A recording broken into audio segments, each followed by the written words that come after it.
I want to call the mayor and council meeting to order.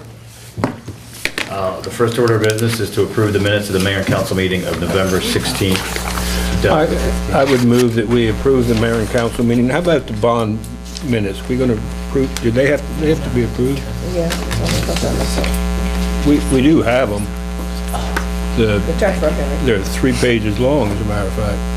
Oh, I thought that we had done them at the last meeting now. Couldn't have it. Oh, we Couldn't can. have it, Oh, yeah, November was that day? 16th, right. Sorry, we can. Why don't we just approve them both? I'll move that we also approve the Washington College Mayor and Council public hearing on the TERFA bond. Is that how it's pronounced, TERFA? No. Hefra. TEFA. Okay, there's a motion on the floor. Is there a second? Second. All those in favor? Aye. Any opposed? Let the record show we unanimously approve the minutes.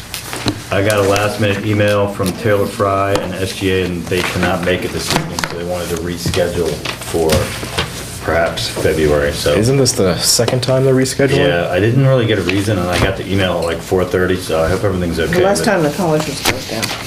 Okay. So they're not gonna make it tonight. I think they're working on their budget, Yeah, which is why. I'm sure that's a big deal. Okay, that brings us to number 3, which is the Chestertown Recreation Commission presentation. Brant?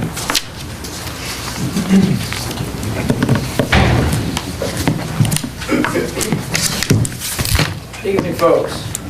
Good evening. Myself and the Recreation Commission, we've been meeting over the past few months. Who's myself? I'm Brant Troop. All right. Well, we need to identify you for the TV people. Understood. Okay. I've met most of the council already, so. We've been conducting our business over the past few months. As you all are aware, last year there was a change in the scope of the commission's duties, where we went from being involved directly in facilities and programming, shifting towards more programming, and then more advocacy as far as facilities go. That dates back to when we were involved with the middle school project. We sort of led with our chin and things got muddled, and ultimately council decided it's best for council to take over that responsibility, and ultimately that led to the middle school grant. So good things are happening.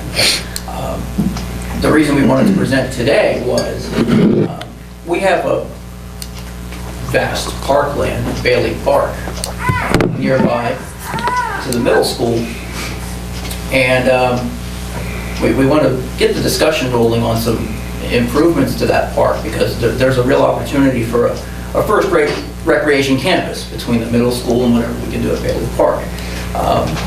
One of the ironic things is that we have Wilmer Park down by the river. We have the bocce league there that's really successful, and the town holds a lot of events at Wilmer Park, and oddly enough, that's more of a passive use park. In the traditional sense, it's not big enough for ball fields or more active use.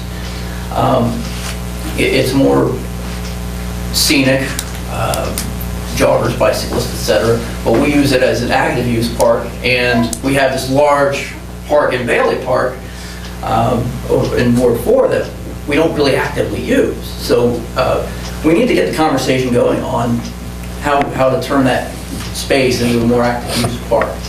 And the concept that keeps coming up over and over again with various members of the commission is a town playground.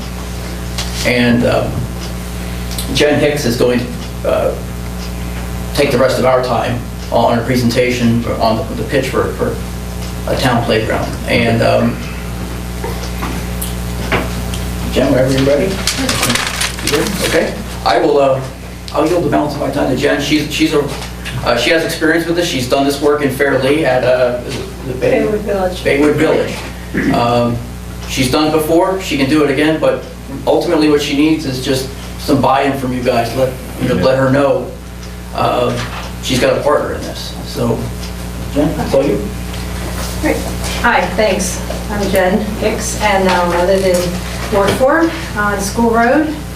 And I've been part of the commission, the Recreation Commission, since it started, since it was reformed 2011 by then Mayor Bailey. So I'm here on behalf of the commission to present a set of recommendations to the Mayor and Council. And to, one, request a comprehensive approach to expanding our recreation facilities and continue to address a major gap in our town's offering recreation opportunities for children and family. The Chestertown Recreation Commission was reformed, as I said, in 2011 to conform to the town's ordinances, which says that such a commission should function in the town. It states that the Recreation Commission, among other things, should review the recreational facilities, activities available to the residents of Chestertown and advise the mayor and council of ways in which these facilities and activities could be better managed, improved, and increased. And since its reformation, the commission has had spotty involvement in the recreation decision-making, and to this date, the town doesn't really have a comprehensive recreation plan, which as a result, there's been a lot of piecemeal implementation rather than a holistic, well-planned approach, in our opinion. This has created, again, in our opinion, kind of a squeaky wheel gets the grease type of implementation and to the development of recreation facilities, and as a result, these gaps continue to exist that we're seeing. Soon after the commission was reformed, we started to meet, and our group decided to develop and administer a town-wide recreation survey. And I don't know if anybody ever saw that, but we had almost 100 people respond. And let me see if I can get this up here. So there was, it was pretty short, probably less than 10 questions. I'm pulling up a couple of the questions that kind of bring home the point that I'm trying to make, and that is, we asked people, where are the gaps for recreation? And overwhelmingly, young children and youth were the top gaps in recreation. Now, this was done in 2012, right? So we're 3 years from that. But I don't think a whole lot has changed if we did this survey again. We also asked, do you think there's enough recreational opportunities for families with children inside the town of Chestertown? 86% said no. And then number 6 question asked, considering the various outdoor recreational facilities below, rate the relative benefit of each to Chestertown residents from most to least beneficial. Playground equipment was the most votes as far as what would be a good step for this town to start accommodating, the residents that need it the most. Basketball courts was up there, as well as rails to trails. So we're not off track, but I'm just saying there's more to that track. Overwhelmingly, youth recreation opportunities was the top need that responders indicated they wanted addressed, and so it has been the Commission's opinion that this should be meaningfully addressed.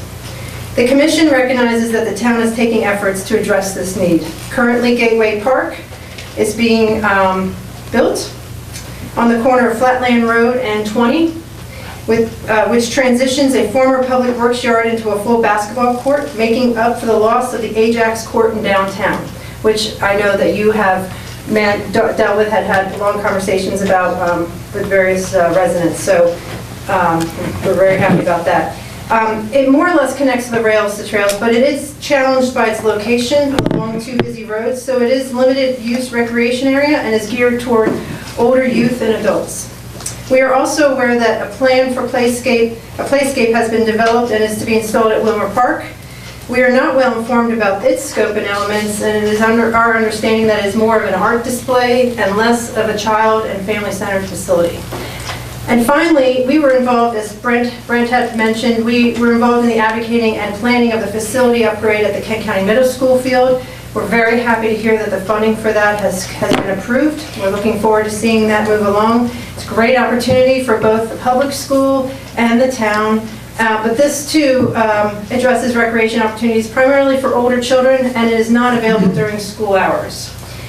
Families with young children are mightily underserved without a community playground, which Chestertown had, which most everybody I'm sure remembers, for nearly 20 years at the Garnett Elementary School property until 2009, when it was leveled and replaced with one that is about a shadow of its former self.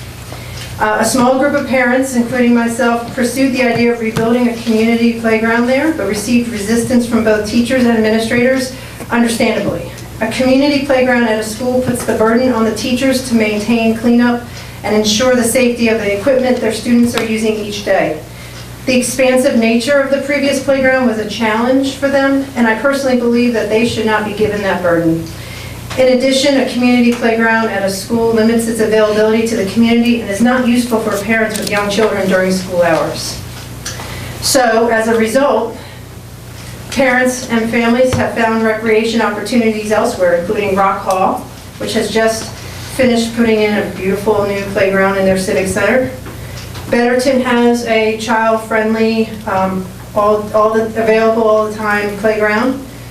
Millington, Churchill, which has a very expansive playground in one of their public parks area. Even Easton, a lot of people make it down there because they have a community-built playground that they built in 2007. And then finally, Tuckahoe actually is a destination for a lot of families. It's a really impressive, it's a dated playground, but nonetheless, it still is maintained and it's safe and it's one that a lot of children like to go to. Noting this urgent need, the Commission has reviewed all town-owned property and discussed the pros and cons of the different sites for the community playground, and it was determined that no location is actually perfect. And that's probably why we really haven't spoken much about this until now. We were kind of torn. But you know, it's also an option that we don't just have one playground. I think a town like Chestertown that's actually building its profile in the state deserves more than just one playground that's available for the community at all times. So there's some opportunity for pocket playgrounds that we can talk about later, but tonight I really wanted to just focus in on a community playground. Especially along rails and trails, there would be some nice opportunity for pocket playgrounds. However, it has become clear that there's really only one place that has space to install a large community playground, and that is the Margot Bailey Community Park. And that park is located between Rolling Road and Shawborough Road, and it was purchased in 2000. And in fact, at that time, just before the purchase, there was a plan that was created for that park. And the newly adopted comprehensive plan refers to this plan as the one that's to be used or to be considered when developing the Bailey Park. And it does show amenities, including multi-use playing field and a playground. So everybody can take a look at that another time. It is not clear, though, if this plan was ever adopted by the commission, maybe between the council and mayor. I don't know if that's the case. I'd like to know that. And also, if it was adopted or if it's not, is this plan the plan we want to use? Because we've already started diverting from the plan with a dog park, because there's no mention of a dog park in this plan.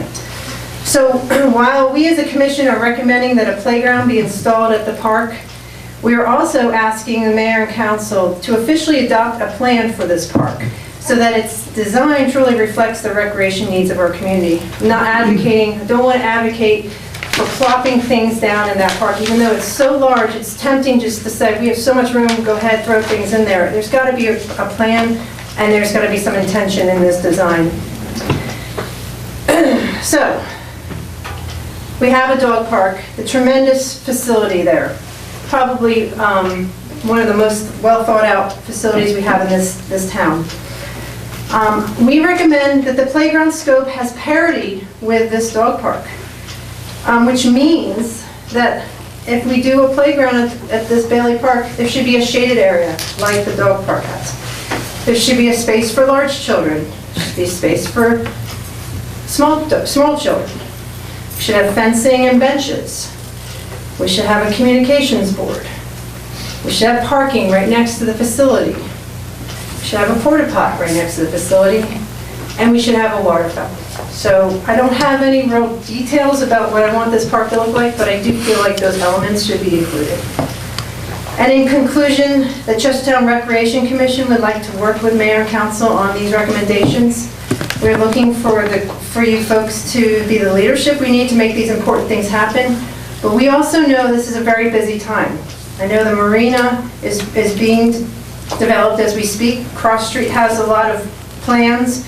The hospital is definitely a major project. We don't deny that there's other things going on. But more and more I run into families. We have a family here tonight that has a future in a playground, hopefully. And it's a growing community, and we want it to be a family community, and we believe that this would be a very good indicator of that, and to do it the right way. We'd like to see it happen in a timely fashion. We understand there's a money factor, there's no doubt, playgrounds cost money. We also understand that we can't do it all at one time. Playgrounds can be built in phases, but we just would like some guidance. And also throwing this in there as we do this, we would like to see some movement towards a recreation plan for the whole town. And obviously the commissions, that would be on the commission to take that lead. But again, we'd like to know that the council and mayor are supporting such an effort, and that they would not only want it, and also when it gets developed, that it's used. We've researched examples of recreation plans from other towns, and we think that Chestertown would be very well served to have one as well. But the trouble is if we start doing something like this and we don't have the assurance that it would get used, it would be a really big effort for no real reason. So I guess I have some, I'm presenting this with the idea that I'd love to hear back tonight, if possible, about the possibility, the atmosphere of this, the idea, the spirit of this, and what we can do together. So thanks. I gave you, Brent, I gave you 3 companies. Remember? Information that I picked up at MML? Yes, I do. And one of them had a grant proposal in it. And I think Cunningham is one, I can't remember the other 2. I think one of the companies that I talked to, one of the fellows lives in Crumpton, if I remember correctly. And they were even willing to help you fill out the grant. Did you contact any of those companies? I've actually talked to Cunningham. As Brent has said, I've actually worked on playground projects. You understand where most of our pre-age young children that would use the program live in this town. They live out near the Gateway Park in that area. Okay. There's no reason we can, we've talked about putting a playground in the Gateway Park. It's accessible from rail to trail. The problem with Bailey Park is it's not really accessible to the young people that have to walk there from quite distance. Now, you talk about a ball field, we're putting a ball field in the middle school. And if the middle school ball field gets filled up and it looks like there's a real need, then we do one. But I can't see building a duplicate ball field when we haven't even got the first one built. She didn't talk about a ball field. I'm talking about a playground. Yeah, well, the playground, I think the first playground we have, and we've also looked into the chief, we just bought the building up on High Street, and there's playground equipment there. We own that now. So there is some question about moving that, and it's a very nice playground. It's really geared to real young people. So we could probably get something a little bit bigger for older kids. So what we're talking about is a holistic plan. Like right now, we're really just starting this conversation. You and I definitely need to talk, because you're an advocate. You got that dog park to happen, and that was... Because the dog park was really, truly needed for the people. We have more dogs than children. We don't have young children. But now it's time to accommodate the young children and the families in this community. And that's our feeling as a commission, is time to do that. I think that we should congratulate the Recreation Commission for this presentation, which I really appreciated. And this is exactly what we wanted to get feedback from the Recreation Commission when we rewrote the ordinance last year. So I really thank you for that. As regards to the location of a playground, I think we could look at multiple locations and hopefully agree on what the best place is.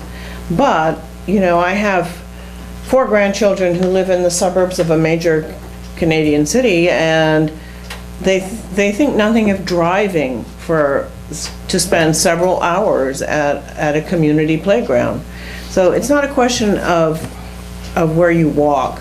I think young families are willing to drive some distance to get, I mean, obviously, if people are They're doing driving it now. to Churchill or to, Wharton or wherever they're going. So I'm not sure that, we need to find the very best place that's closest to the most children, especially if we have a porta potty facility and we have maybe some picnic tables. I've gone, some distance, Well, to spend half a day with the family at a playground place.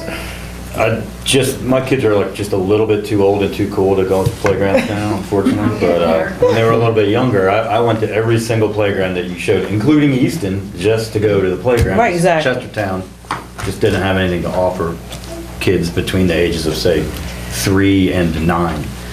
And so I think the need is definitely there. I agree, Bailey Park. Chris, we most certainly did. What's that? We had a beautiful playground. Oh, yes, actually, We had a beautiful we did go to the Garnett Playground until it got demolished all the time. I was wondering where it was up there.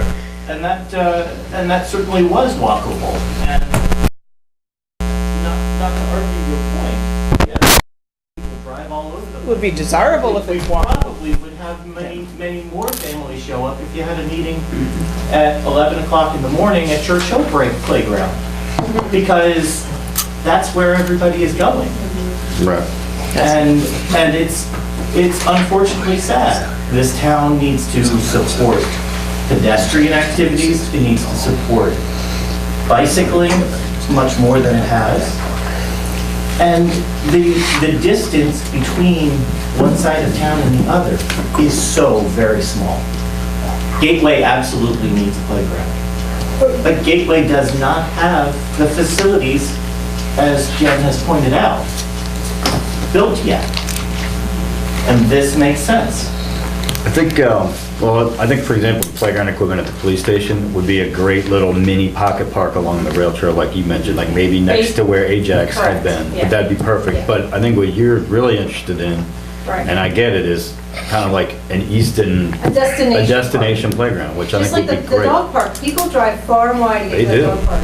And I think that's. Well, we do have a very nice location for a park at Bailey Park, for a playground, up on top of the hill And there. it is time to take care of, families.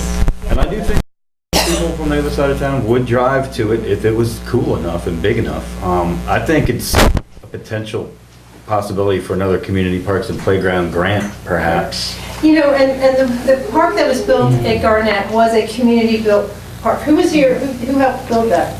Yeah, I mean, it was all types, and it was a company that facilitated it. Now, Right.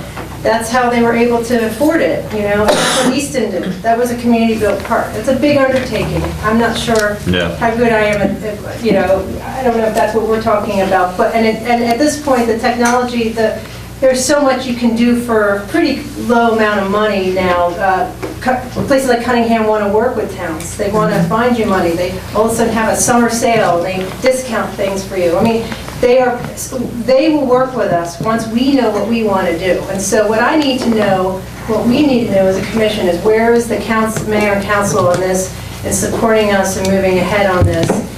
And I, again, ask that we put together, there's a plan for the whole park, not just plopping this and then waiting for the next advocate to come, well, we need this now. Let's do it all now. And I'm wondering, what's the status of this plan? Actually, I can answer that. Okay, good. There's a much more elaborate Okay. set of plans and specifications for that, which was estimated to be $1.4 million. And the council at the time just said, wow, it's great. Right. Maybe someday the county will participate in Chestertown and give us, because they got open space money. We actually bought that park with stateside open space money, which was the first sort of thing of its kind. It wasn't meant to be that land, but it turned out to be that land. And we had a sort of a master plan done, and when they gave us the numbers, it was sort of put on the back burner. But the plans are there, and there's a lot that's salvageable. The trail was put in. Marty was the one who brought up the dog parks thing. I thought that was just some small thing, maybe half an acre. It turned out to be quite a facility, but And Ernie's back there, we put in trees and bird things, and, you know, basically it fit into the town's budget. The money for those things came from community parks and playgrounds projects. And so we've sort of waited in line and jumped on them when they came along for every park, Gateway included. So, but you hate to wait when kids are growing up and suddenly they're in middle school and they're not interested anymore. The Robert Leathers playground at the elementary school is just It's a great such a location. wonderful It's a great experience for location. both the people Yeah. who built it and the kids who later played on it. It was built with salt-treated lumber, and which was deemed to be illegal later on, so they took it apart.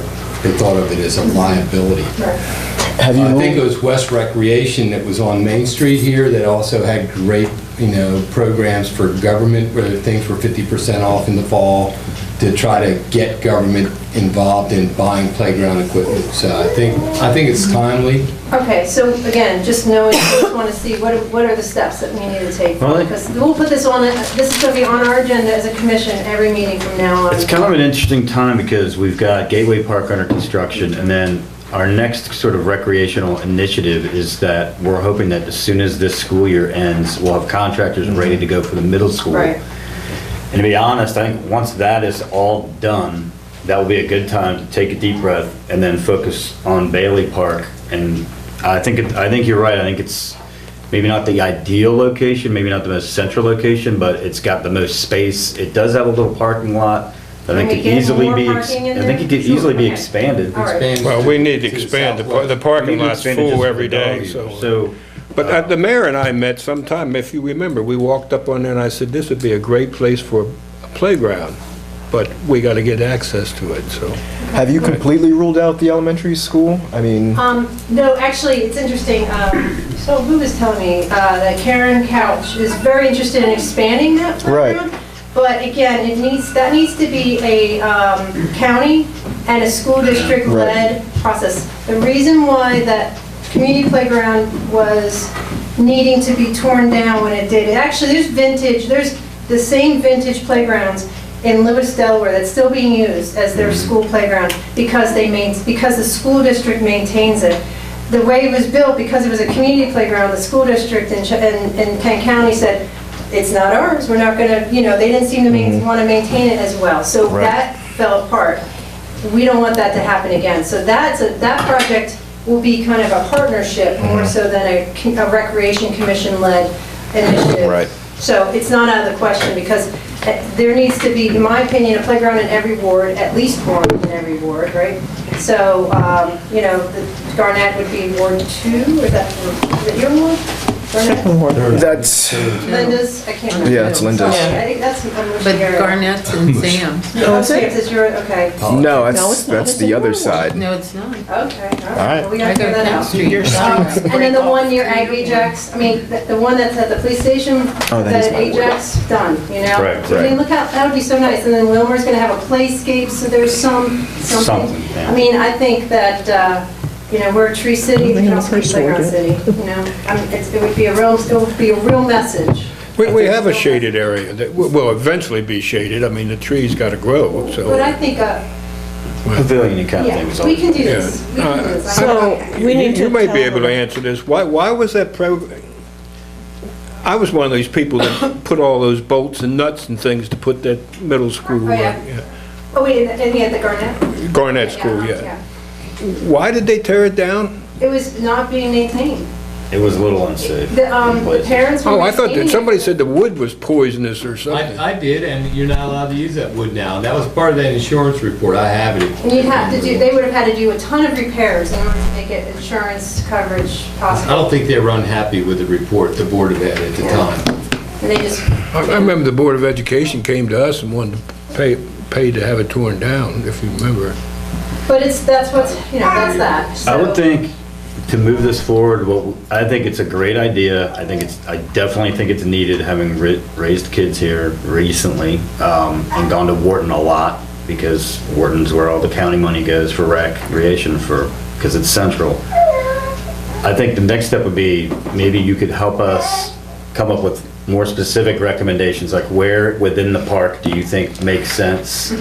What type of scale are we looking at? Could you give us maybe some renderings of other playgrounds that you think would make sense there, that would be a scale that you think we would, basically give us some more specific prototype ideas, and possibly even some cost, real basic cost estimates. So a joint resolution then between our two committees here would be,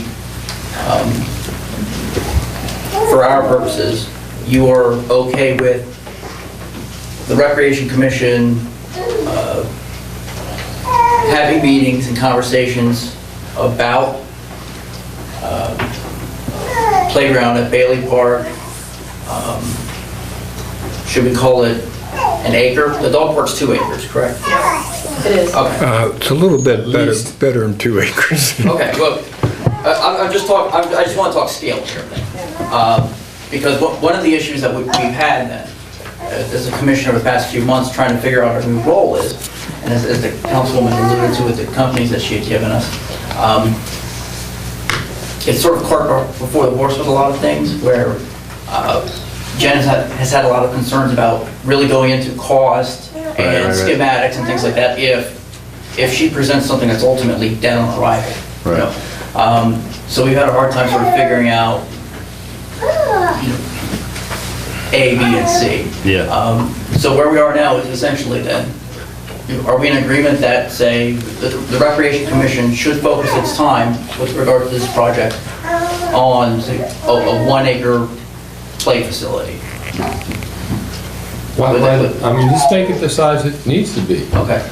Yeah, no, I See what we think can that's fit in better. there. I mean, you may need more than that, or you may need less Right, than and that's that. the other thing is, again, with the idea of getting this whole thing figured out, not just this playground, because I hate to think we put the playground in the wrong place, because maybe we do want a soccer field in there, because what's being built at the middle school is not going to be sufficient, or something comes up, you know? Right. And how do we do that? How do we get a plan like this together, or commission something to put, be kind of holistic about it? Because we've got time. We're really not going to be able to, it sounds like we're not going to really move some things until next summer.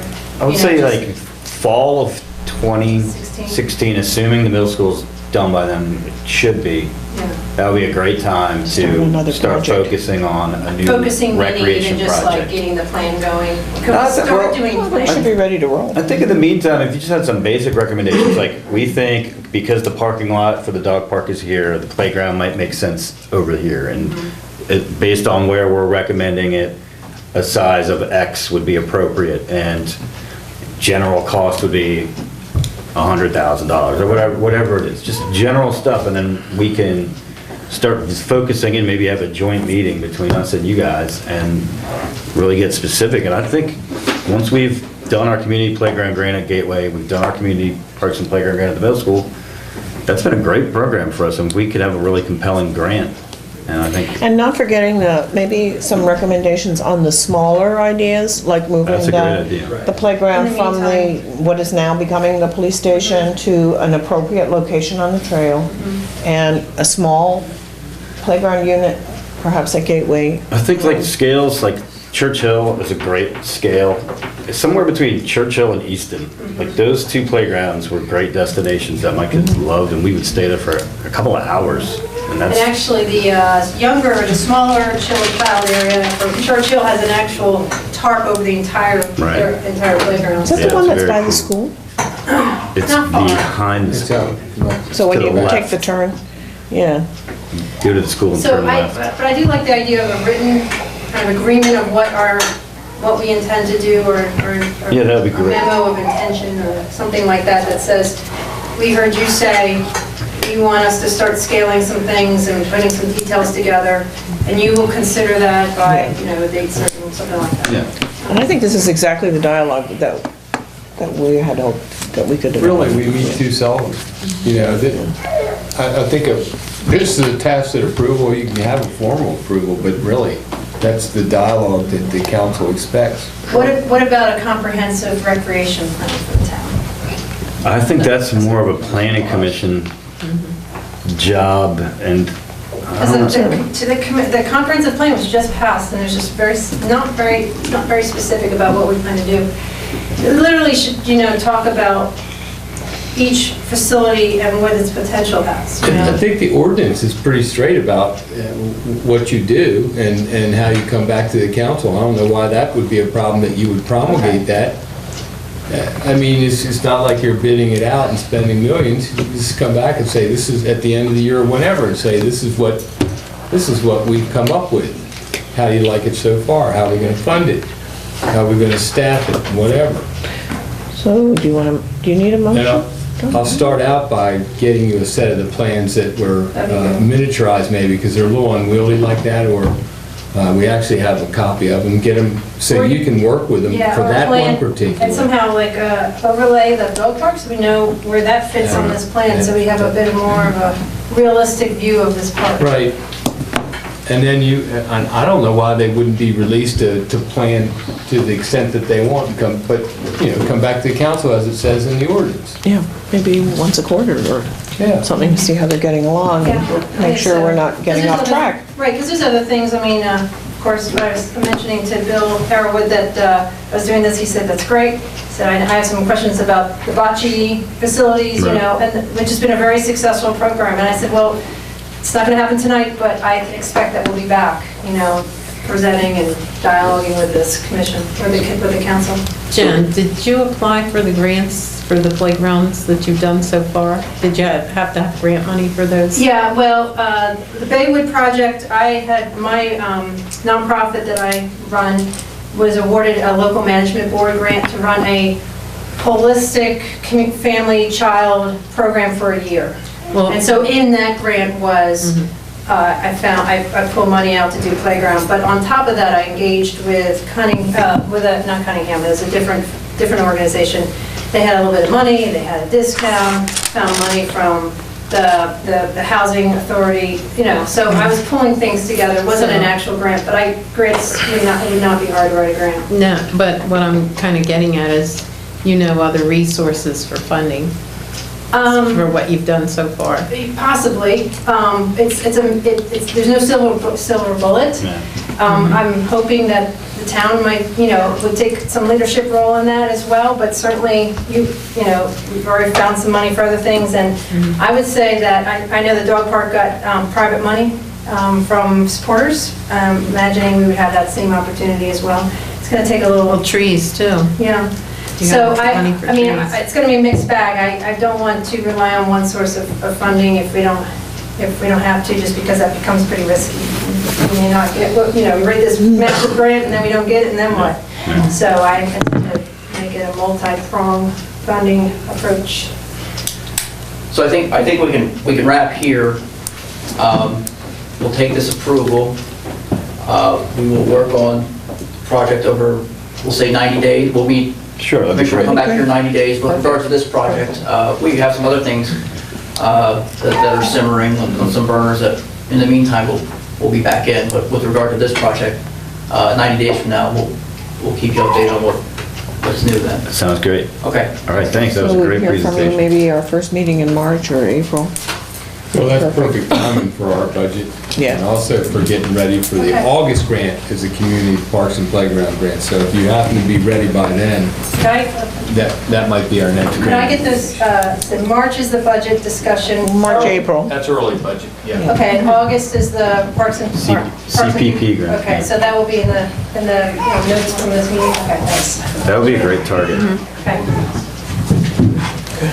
And you saw that I brought the props, the babies and all that? Yeah. You done good, Jen. Totally planned. The consumer pressure.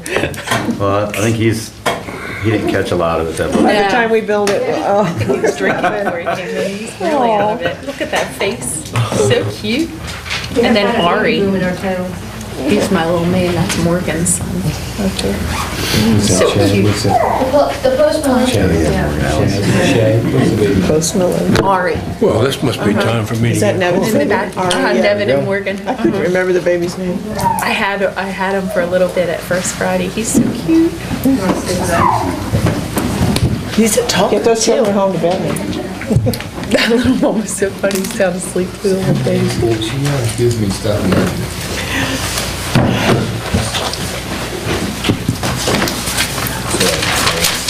Who do you need the MBA? Right here, Bill. I didn't memorize. I was pretty sure there's a copy in there.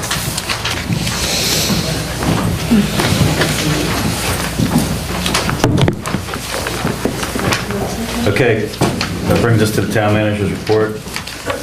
Waiting on Bill to get his act together here. Oh, sorry. I'm sorry, Mayor. Actually, I see Karen Willis is in the audience. Karen, you want to come up? Unless I've got this wrong, we have a request for some additional funding for Chester Gross. Is that? Basically, what you have before you is the multi-pronged request. It's a request for some funding, also something for the mayor to sign. That's part of the alcohol permit that we have to apply for because he has to sign it because it's on the town property in the street. I think I also did the permit that asks us to use the stage, to close the street. I think I got all the components in there. You have everything. Remember, we promulgated a donation request form for donations over 300, and I think you're asking for 1,500? Yes.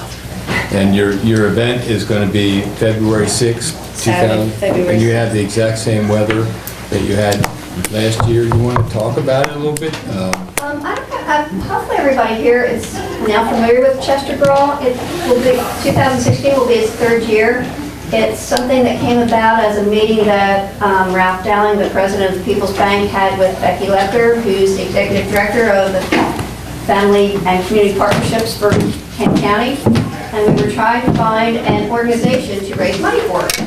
And she led us to the backpack program. And so Chester Grawl, basically all the monies made from Chester Grawl go to the backpack program. And I call it Chestertown's mini Mardi Gras celebration. It has a parade component, lots of good gumbo, some of which comes from Fish Whistle. We have Mr. Jeff Farrell in the back. A great silent auction, some really good music by our local alligators, and it's a very family-friendly event. In fact, in 2016, one of the new things is going to be, there's going to be an actual separate tent for the children's area because it keeps getting bigger and bigger. So I encourage everybody, if you haven't been before, to please come out on February 6th, because as long as the weather's nice enough to come out, it's a great thing to do to get rid of your cabin fever. It's very entertaining. Like I said, it's extremely family-friendly, even though some people may think that Mardi Gras can't be, but it is. And are you moving the tents this year, right? Yes, and the tent this year will be again on High Street, but between the side of the bank and like where Bloom and Wild and JR's is. So it'll be back up closer to the bank, which logistically is easier for us. And it benefits? It benefits the backpack program, which, if you're not familiar with it, actually it comes under the offices of the Community Food Pantry. All of our schools, except the high school, participate. And basically and most organizations, most schools have a church that partner with them. Garnett is partnered with Washington College. What it is they pack food for children who are very much in need that they take home every Friday to make sure that they have nutritious food during the course of the weekend. It's a growing program. The children are recognized or pointed out by the guidance counselors at the schools, by churches, by the Department of Social Services. Any other questions? I love questions. You have matching funds. I definitely have matching funds. The bank, the first year we did this, the bank footed the whole bill.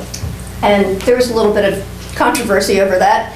So last year I decided that we really need to do fundraising and look for sponsors and supporters, and we have a very generous community. Our restaurants are all very generous. We got raised, I think, about $8,000 from sponsorships and supporters.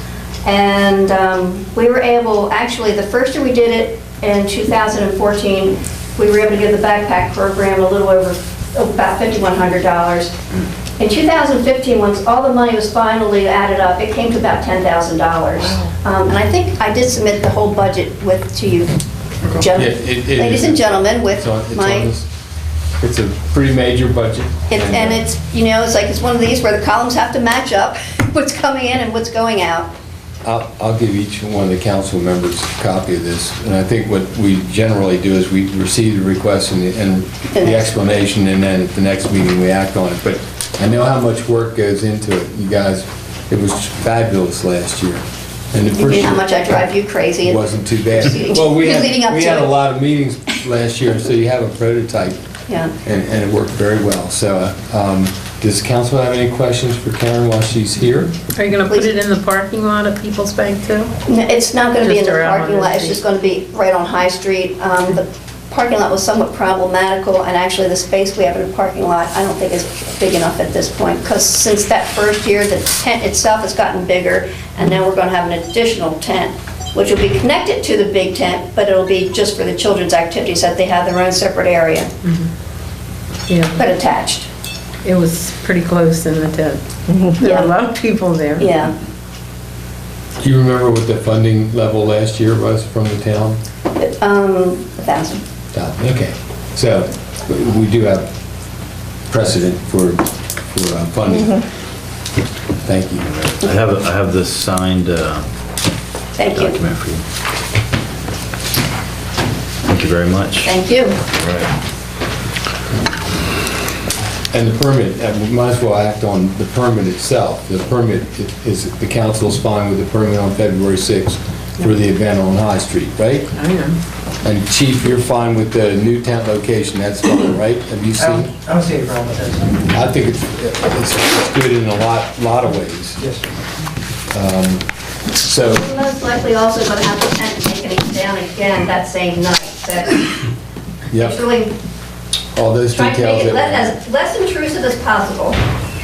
Great.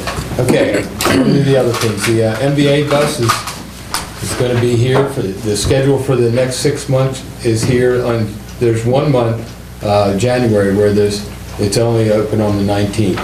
But the rest of the months, February is on the 8th and the 9th, March is on the 14th and 15th, April's on the 18th and 19th, May's on the 16th and 17th, and June's the 13th and 14th. It continues to be a big success.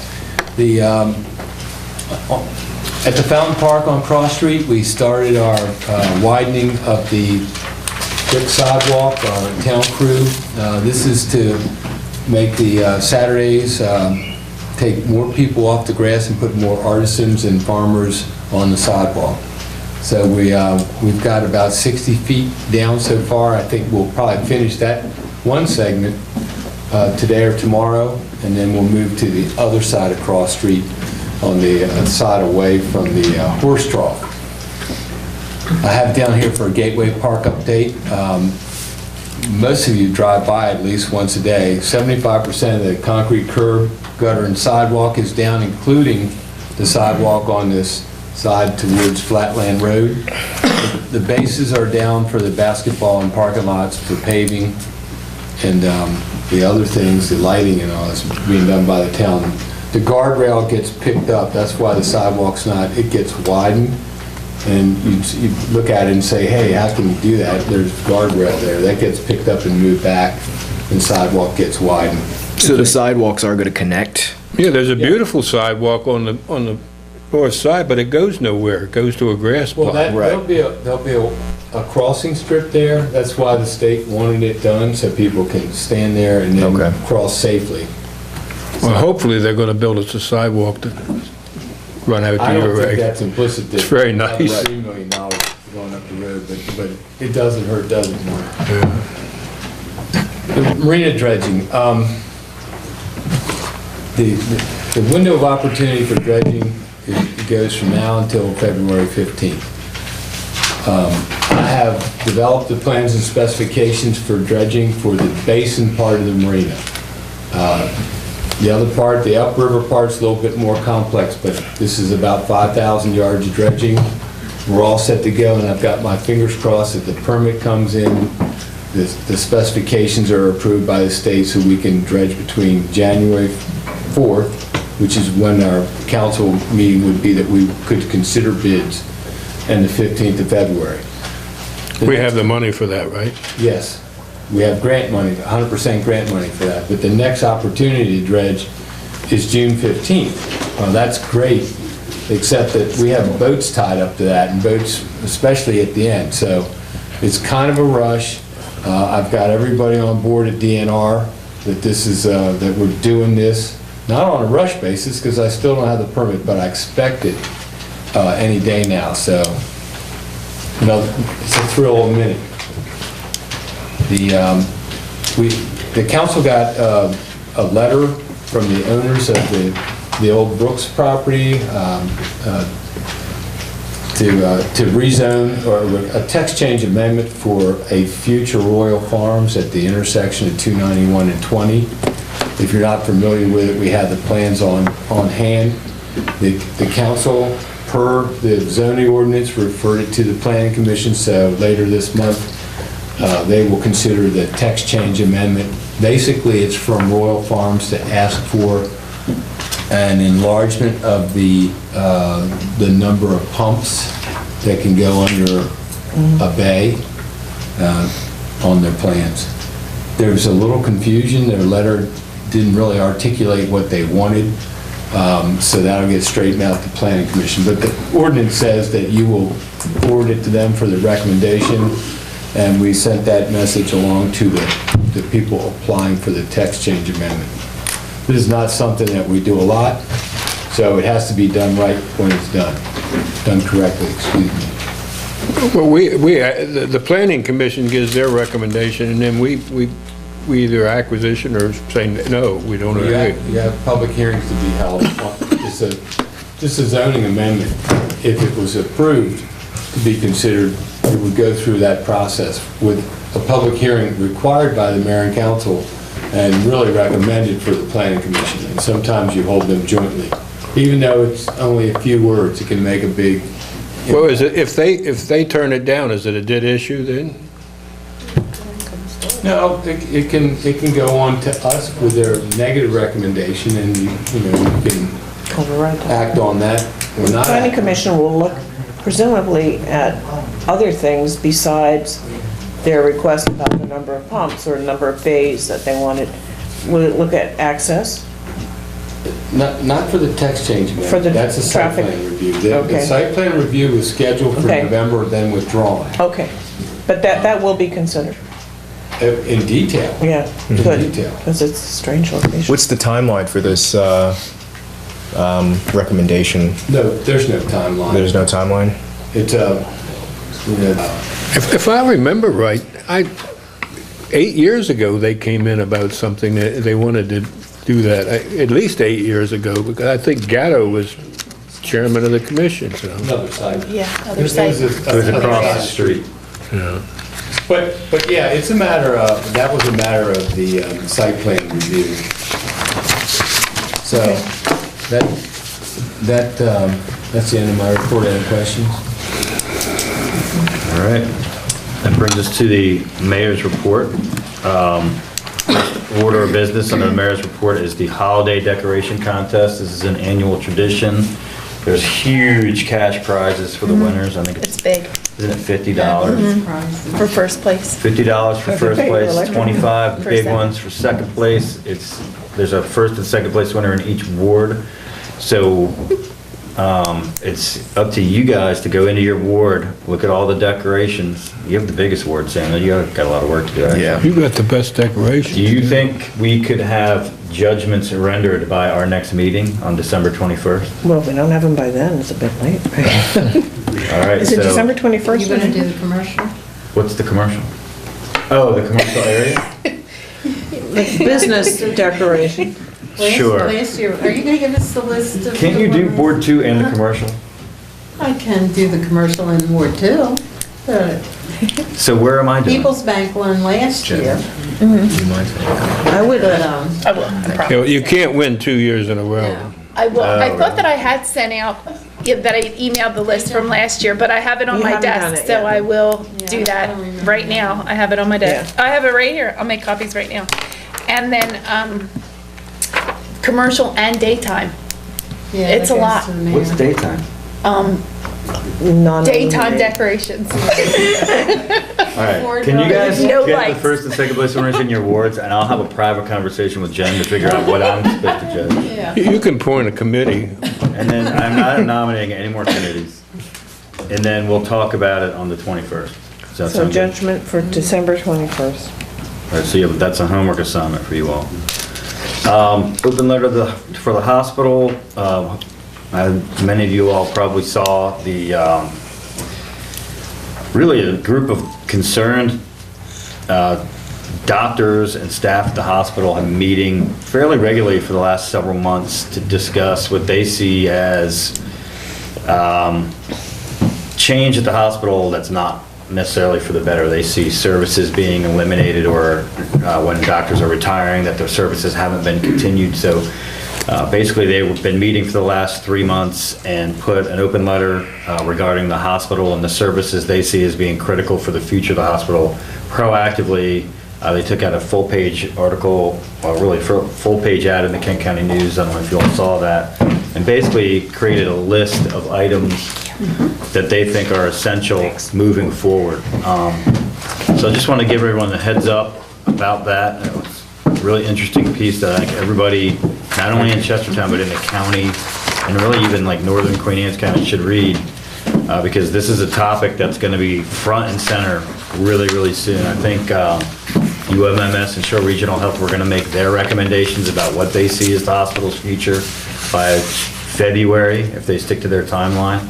So the folks at the hospital wanted to be proactive in getting what they see as the needs out first. And there also may be, at some point, hopefully before February, a public forum where we'll find a venue somewhere, probably in Chestertown, and led by either myself or Senator Hershey or Delegate Jacobs, or a combination of all of us, and working with folks from the hospital, we'll kind of state what's happening and solicit comments from the public about what they see as our needs. So, just We did that once before, you know, when they were getting ready to sell it. Yeah, I'm aware. And they did it anyway, so. But, It's a tough crowd, no question about it.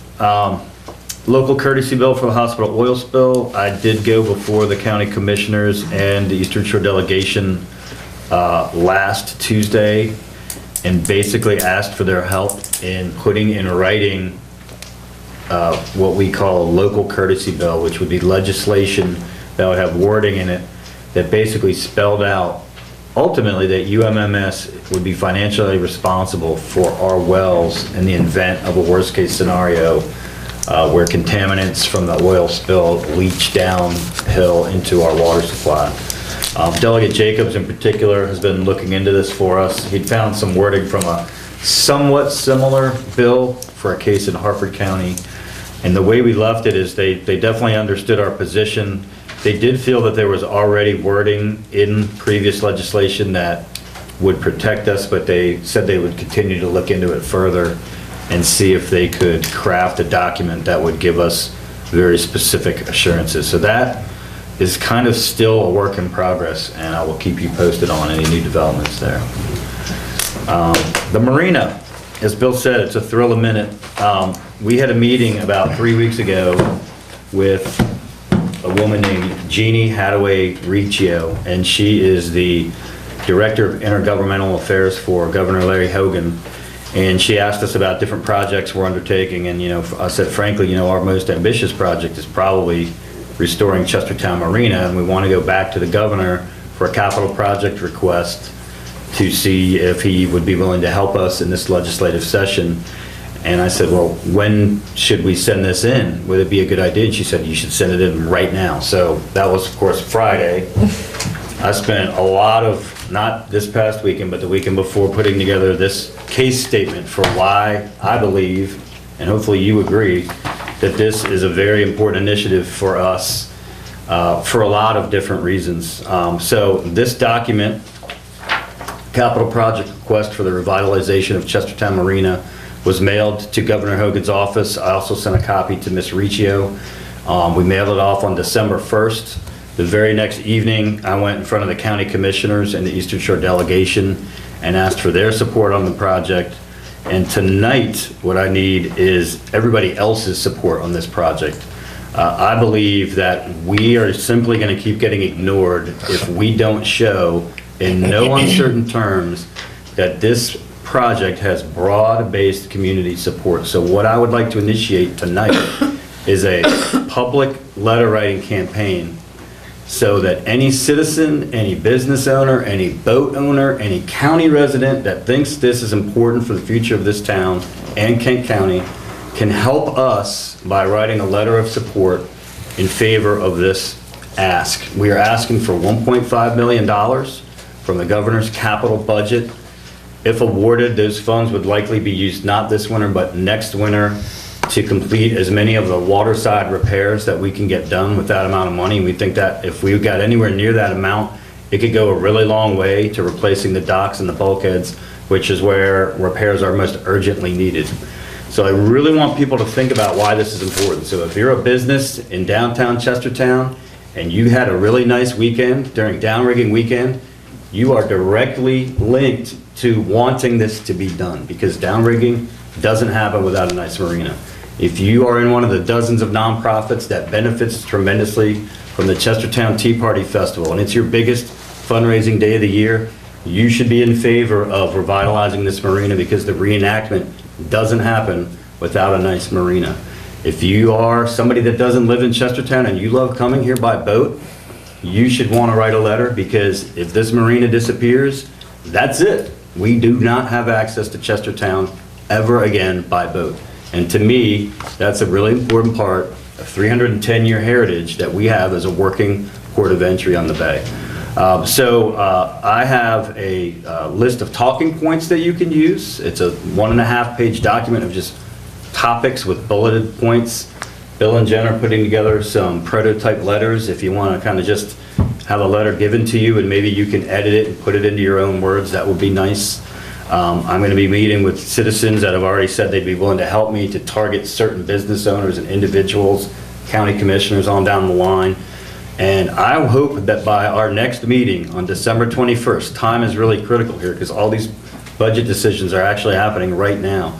I want to mail at least 100 support letters to the governor by 2 weeks from today. Now, you don't want us to mail them directly, you want I think what would be best is if, that's a great question. I think it would be best if people gave them to town hall, because then what we can do is scan them. And what's nice about that is if this doesn't work, or we have another grant down the road, Case on his computer will have a copy of every letter, and we can show again in short order if we need to. Right, we need to know who to address it to. Yes, I have, so there's a lot of ways you can get this information. I will post the talking points. I'll have that posted on our website and perhaps on our Facebook page. This document right now is accessible on our website. You can download the PDF file and it lays out the case as clearly as I can make it as to why this is important. You can email me, but basically they go directly to Governor Larry Hogan, courtesy of the Governor's Office, 100 State Circle, Annapolis, Maryland, 21401. It's a pretty easy address to remember, but if you need help, we'll post it on our website.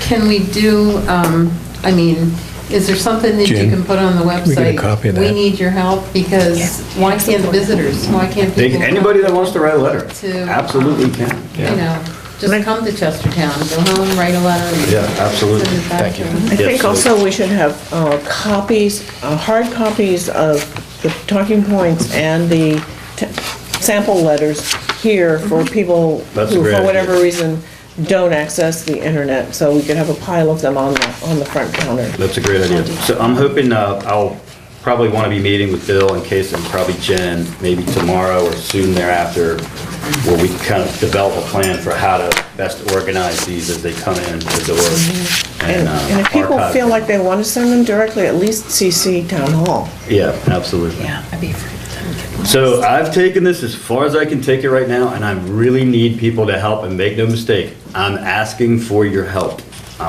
So please help us, help yourselves. Moving along, we have a thank you letter for Horizons. That should be in the file.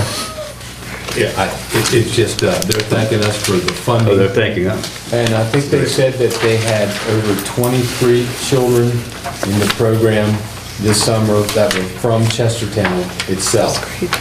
And that, it's always important to see how many people benefit. It may have been 42.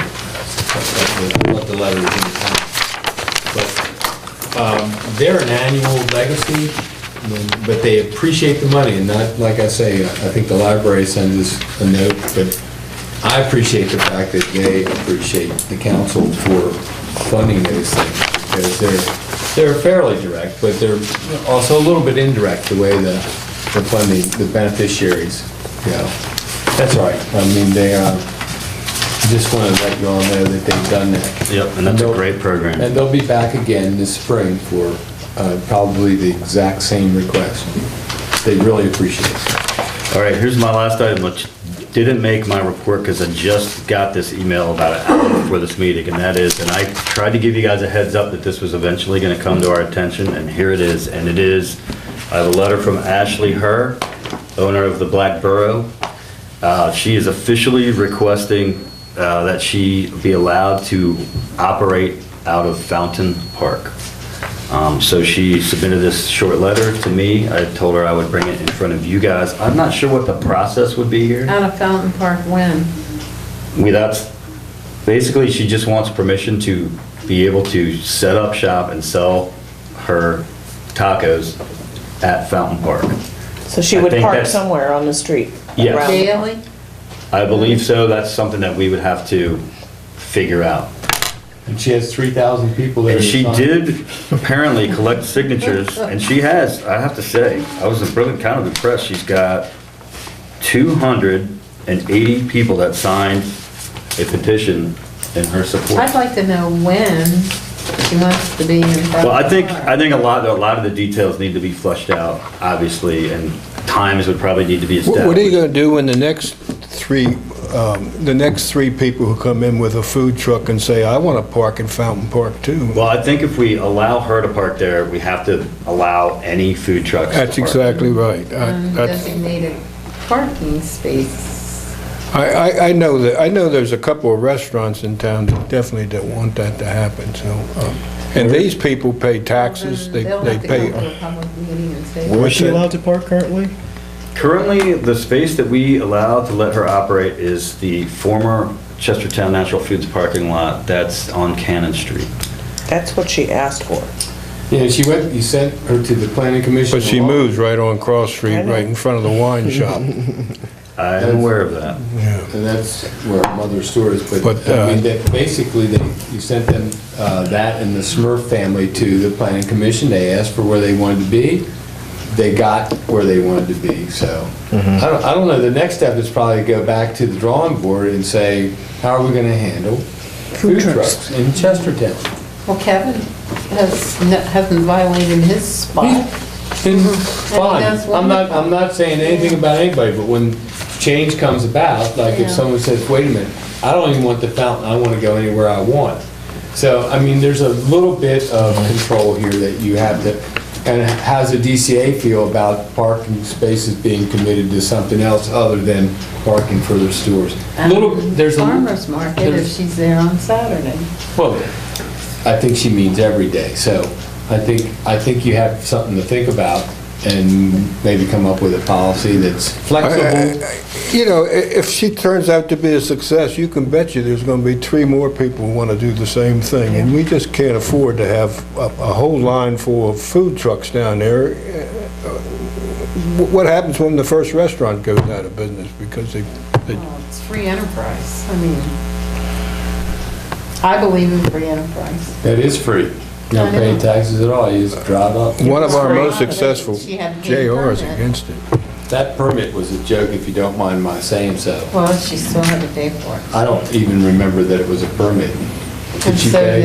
did Kevin. Yeah, but it was for 90 days, I think. Actually, they never It's been good, readdressed. it's been good. So it's expired. Never readdressed that either. Yeah, comes out to pennies a day.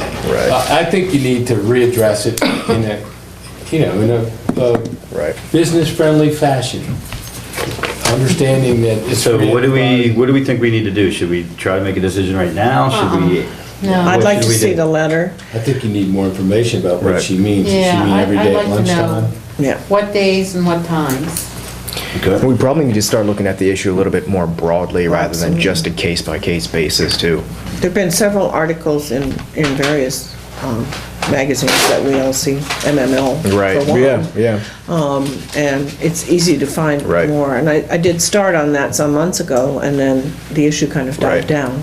So maybe almost before addressing her in particular, figure out, what are we doing with the whole fee or whatever they have food to truck pay, and business. where exactly can they park? I mean, do we have allotments? Do we have a set amount of food trucks? And And once we certainly hit that if cap, If they that's get- it? Or? If they get permission, Kevin's on private property. He Mm-hmm. has permission to be on private property, and he paid for his permit. But if she's going to be in a town... But it doesn't go there. town-owned parking Plus, spot, then I The think that's a original different issue. farmer's market wouldn't allow anybody to sell food in there because it was problems. You couldn't cook, you couldn't do any of that. And now we're opening up Pandora's box, I'm telling you, you can have problems. They sell food at the farmer's market now. The original farmer's market, people wanted to Well, open up I would- stands and so forth, and I they would said no. rather- Me personally, because the farmer's market's in my ward, I would personally not like to mix food trucks with farmer's market. The farmer's market operates fine. Yeah. I mean, if you want to grant food trucks a parking space other than what is utilized by the farmer's market and the artisans market, that's, Well, that's the other That's thing, there fine. aren't any parking, we don't allow parking around the Fountain Park on Saturday mornings, so... people park in front of. We have a beautiful historical park, and we're gonna have Right. food trucks I know. parked along it. It's just not, it doesn't fit the town. Plus, I feel sorry for those people who pay rent and buy buildings and put restaurants in and pay taxes. I mean, what'd she pay, $15 a week or $20 a week Not or even, something? she paid $30 for Once. 90 days, She right? made $30 once. So that needs to All be right, renewed so before she does any more What do we business. want to do? Well, I mean, we have to speak to it very generally and broadly because, I mean, there's different opinions as it is. So before we speak directly to her, I mean, do we even want food trucks in Chestertown? Right. You've got food trucks people who are making a living, especially Kevin with the food truck. Yeah, I mean, to I pull understand. that I understand would that. not I really be personally fair. am an advocate for food trucks. But do we as a council want to have them in Chestertown? We have Marty saying that doesn't quite No, fit I- within the I think historic somebody district. find Permission on private property, what Yeah, I right do think we have to that's the say? difference I would make. Yeah. Public streets versus private property. There hasn't been a single issue or a single complaint. She's not asking for private property, she's asking to park I know, next to that's the the park. point. I But know, we're talking generally. For the purpose This of discussion. Right. It's private versus public. You are the people who rule on roads. I think I'd like to think about this a little bit more. And at So least should we put this as a discussion item at our next meeting? next meeting at the earliest, yeah. Okay. Can you make a note of that, Jen? And I think a little more clarity from the applicants, like what are they asking for? Are they asking for lunch times during the week? That's a Yeah. whole different Hours and animal. days. Yeah, hours and days. Hours and days, because that And then- tells you like, okay, well, that's lunchtime, that's not supper, that's not farmer's market, that's not artisan's market. But we also need to revisit the whole issue of permits, and I could see a permit where rates would be Private property. based on those hours and days. like- Wouldn't this need to go equally back to the planning commission? If food trucks were allowed at Fountain Park, wouldn't that need to be, I think the so. ordinance need to be tweaked again? I think so. I think we need to, some more comment on it. All right, so let's, I suggest we put this on the agenda for the 21st. 21st. Okay, that's what I got. All right, And I do think we need to input of the DCA as far as, that's a business association that has direct input on everything else we do, whether it's bagging the meters or whatever. Yeah, and I didn't mean to bring that up. I also think that nobody who submits an item like that comes to us on an agenda 1 hour before the meeting, you should expect a response right away. No, I don't think she was, but I told her that I would okay. bring it up. It's been sort of pending for a while. It's been- All right, that's the end of my report. Why don't we do ward report, starting with Liz Gross? I don't have much to say about Ward 1. Things are quiet. I would ask that whoever is doing commercial or institutional decoration judging for the holidays takes a look at the entrance to Heron Point.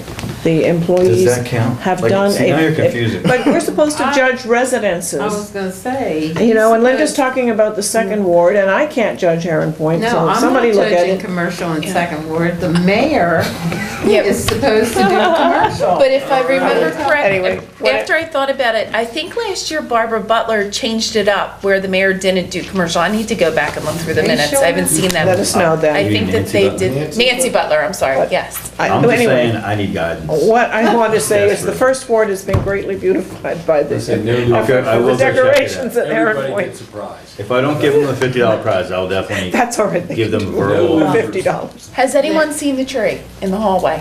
Hello, Yeah. is it a Nice. surprise? It looks All right. like- 25 Just bucks. saying. $10 Please, Government. I'll I made split a comment it. last week. $5 each. Anyway, it was a great weekend in town, and Linda? First Friday downtown was like walking down a city street in New York or Washington. I'm telling you, the town was full of people, and it was so nice to be able to cut the ribbons at 2 new businesses, Skippy's, 227 High Street, and then Physically Fit, who was on High, left Chestertown and went to Queen Anne's County, and now he's back on Cannon. And really really has a nice setup around there. He'll stay for a while because he bought the building, so yeah, Oh, wow, good. there you go. He's a he owns the young building. man. so- Okay. Upstairs and downstairs, and really nice. This is, you had the RSVP, but Casanelli's is having, I guess it's business after hours Tuesday, tomorrow night, I have my calendar. Don't forget that the farmer's market is gonna be open all winter. And I had said something to Bill, and if I don't say this and you don't write it down now, I probably won't remember it again, about having cars towed that are violating the parking spaces during the farmer's market. Chief and I have already talked about it, because we needed one towed and the person wasn't even in town. And, I talked to that parent, to that person, that person's not doing it anymore, right? didn't do it last weekend. Good. But it was there the weekend, wasn't it the weekend before? 2 weeks ago. Yeah, Two I weeks called, ago. I think that's straight. And, but there's, there's always somebody, and then there was somebody pulled in, parallel. Those people. I know, it's just like, Those if you would sleeping like in the people. phone calls at 8 o'clock in the morning. Yeah. And then this Saturday, I'm going to have the honor of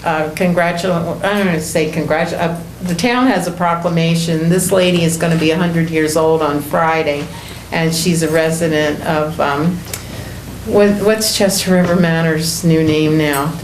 Autumn Lake.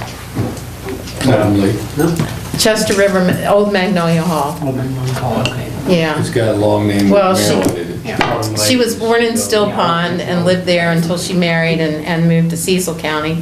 But it's Nancy Hepburn, Hepbron, and then Shriver, and now Stanton. And she's going to be 100 years old Friday. And so I thank you, Mayor, for signing this. She's invading my ward, but that's okay. so. Well, I know her, and I didn't know I we know could her get daughter. those. That's great. And so anyway, they're having a luncheon for it, the Fish Whistle on Saturday. That's your word. That's my ward. Yeah, thank you. All right, Sam. Things are looking pretty good in Ward 3. Newt's, the tavern has come down. That escalated pretty quickly. It was there one moment, gone the next. So. Descended pretty quickly. De-escalate. So excited about that new construction. When are they supposed to break ground?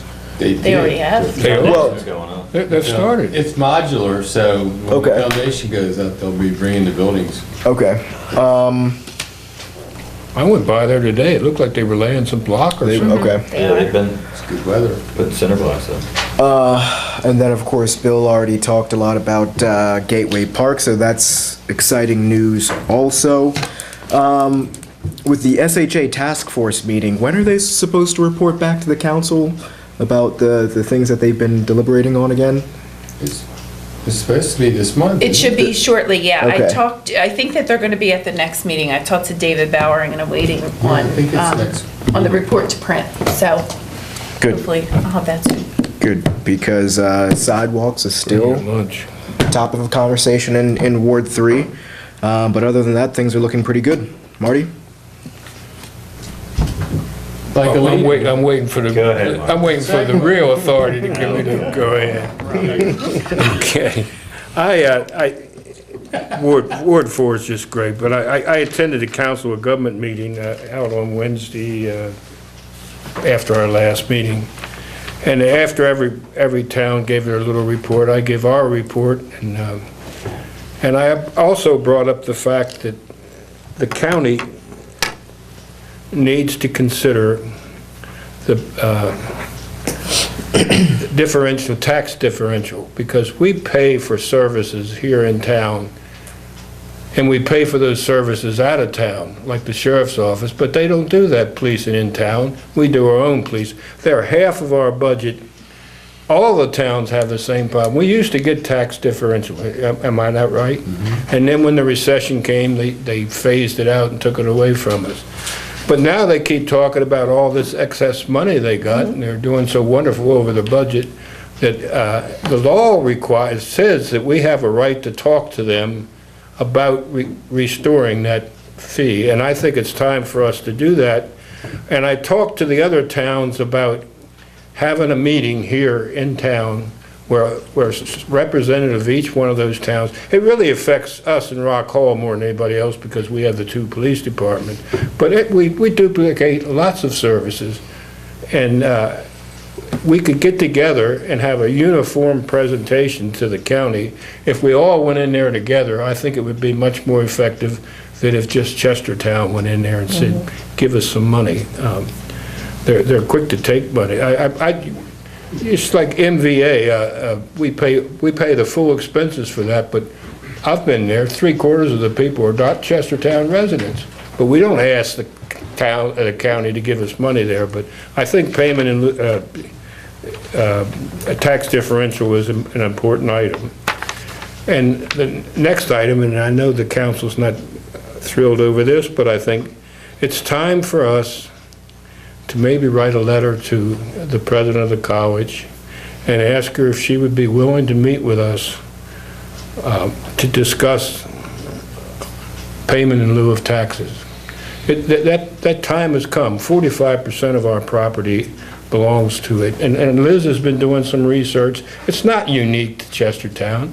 It's done all over the country. The colleges that are using up our property and our utilities and our, that last thing with the gentleman up that committed suicide, that cost us an awful lot of money. And my neighbors and everything paid for that. The college didn't pay for it. And so I think it's time for us to get a letter right with her. I don't know that we need to have them come in for the whole council, maybe a representative from the council and the mayor or Bill, so that we don't have to have a public discussion, but we need to have a discussion with them to see if they can't get them to the board to pay their fair share. And I don't think the college is a understanding group of people, and I think they understand that. I got that feeling from when the lady was in the other day that she would certainly listen to that.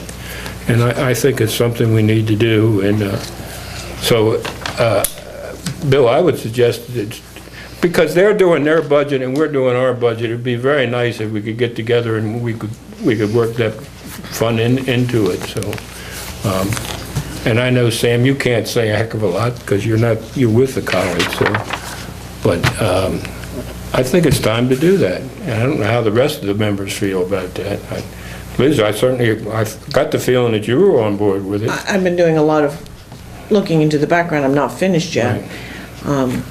So it's a very complicated issue, and it's mostly being done in the northeastern states. I'm looking for more in this region. I spent most of the day looking for it.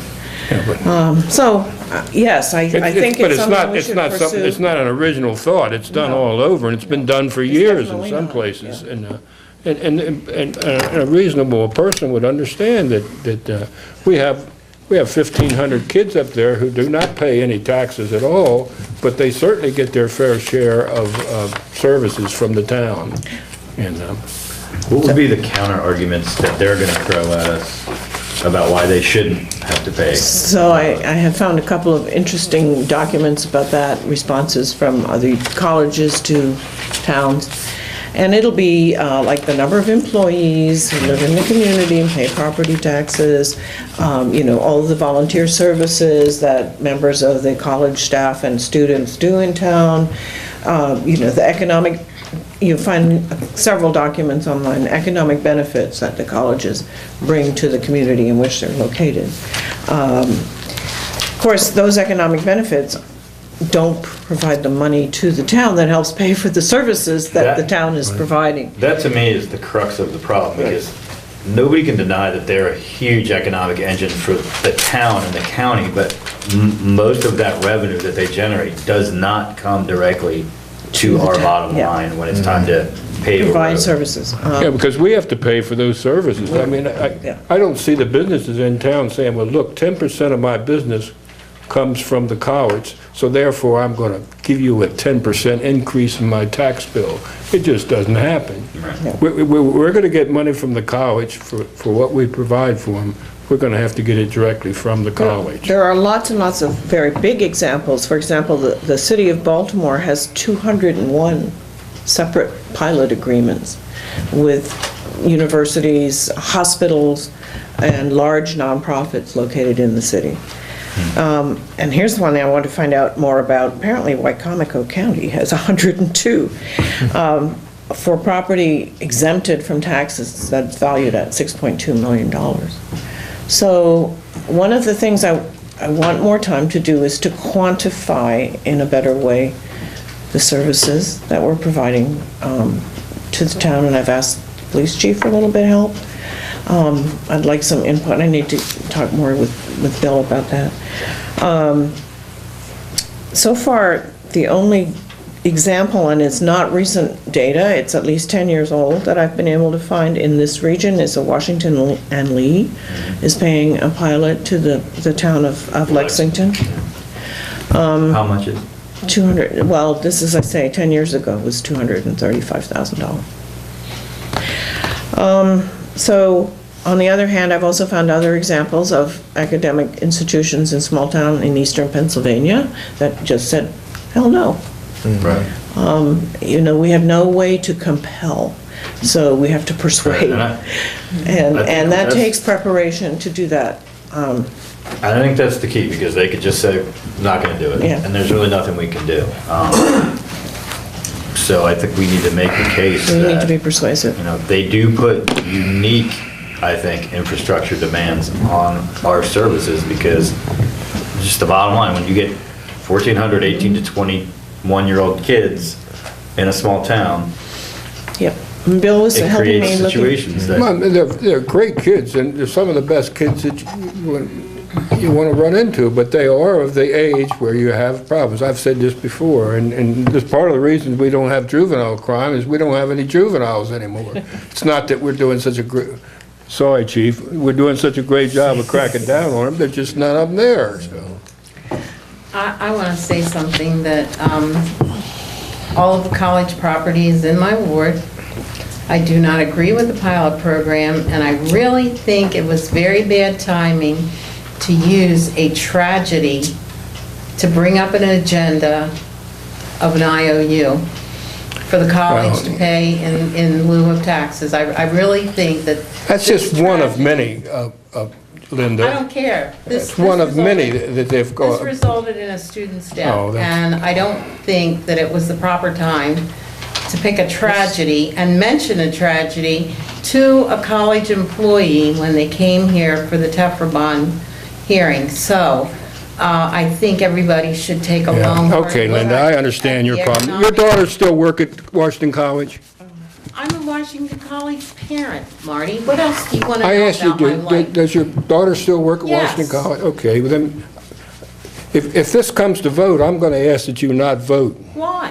Because it's ethically wrong if you have a member of your family working for something you're voting on. Well, I'll go to the ethics. I'll go to the ethics commission on this. This is why I hope But this wouldn't anyway. come up yet, actually, because I have a lot more research to do, and I think we need all take a deep breath. And if you're going to And- attack the college, It's are you not going an to attack attack. every other educational institution in the town of Chestertown? Like what? Like Garnett, like the middle school? They're not nonprofit, private. Come on, Linda. One's a private school, one's a college. It's not an attack, Linda. We're just doing our research. And our those due parents, diligence. that's just ridiculous. It's like saying, the church, we have to go up to the church and direct traffic. All those people, most of those people who go to that church own houses, and they pay taxes. What church? Any Give church. an example.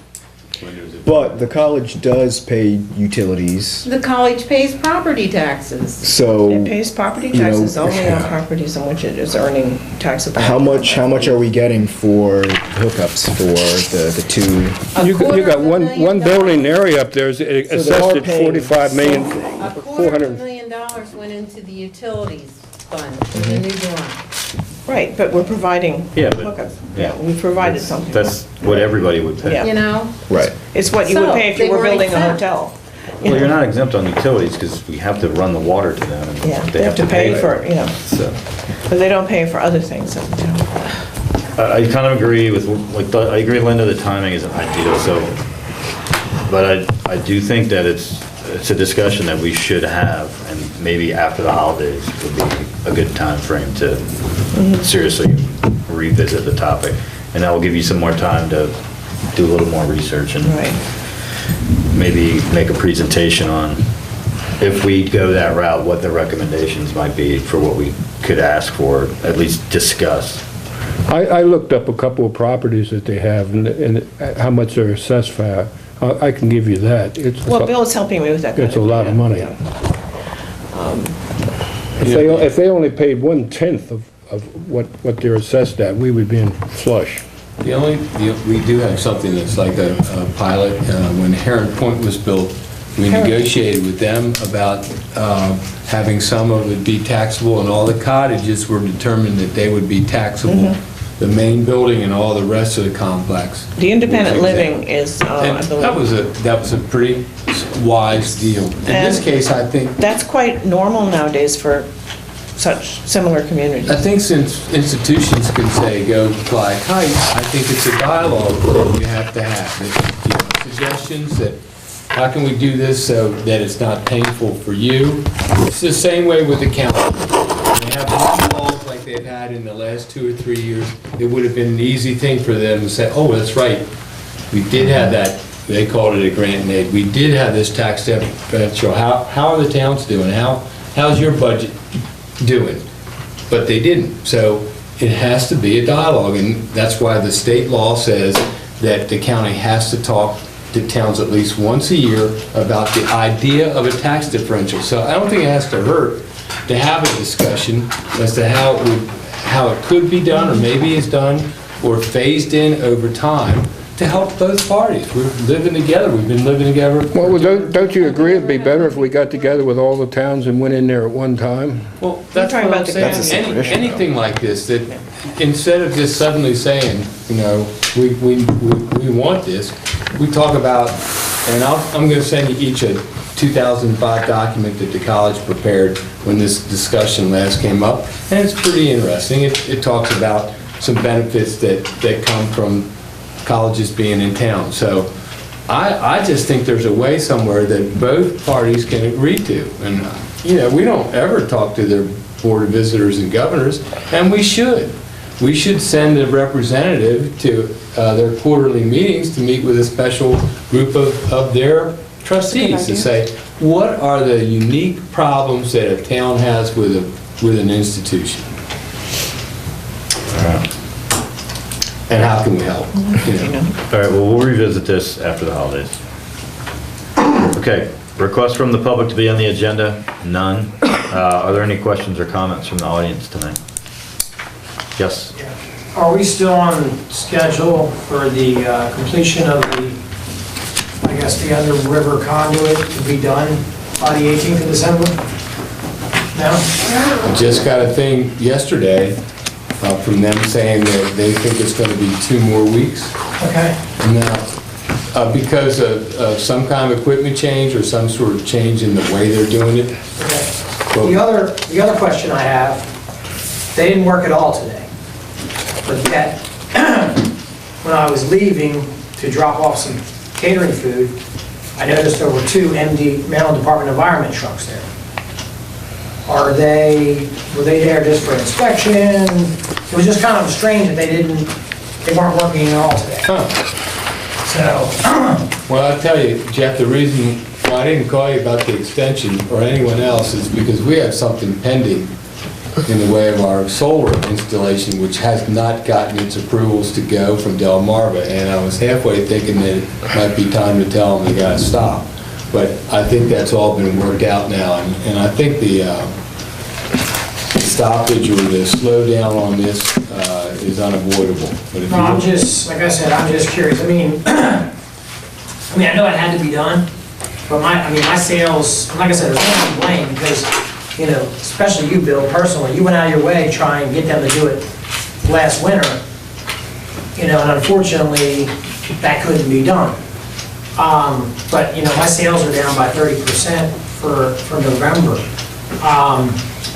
So, I mean, I'm just curious, just trying to get it, you know, do what I can. Well, I can find out what my engineer is there, and that's certainly easy, and I'd like to know technically what the cause of the delay is, what specifically, so maybe I'll call the engineers from Delmarva. Jeff, I was down there for lunch the other day, and there was no sign at the bottom of Cannon Street. I mean, I think we need we put up a big sign, and I mentioned it to the lady at the front desk. I said, there's no sign that says you're open. I knew that I could go around the corner. I put up four banner signs. What's happening to those?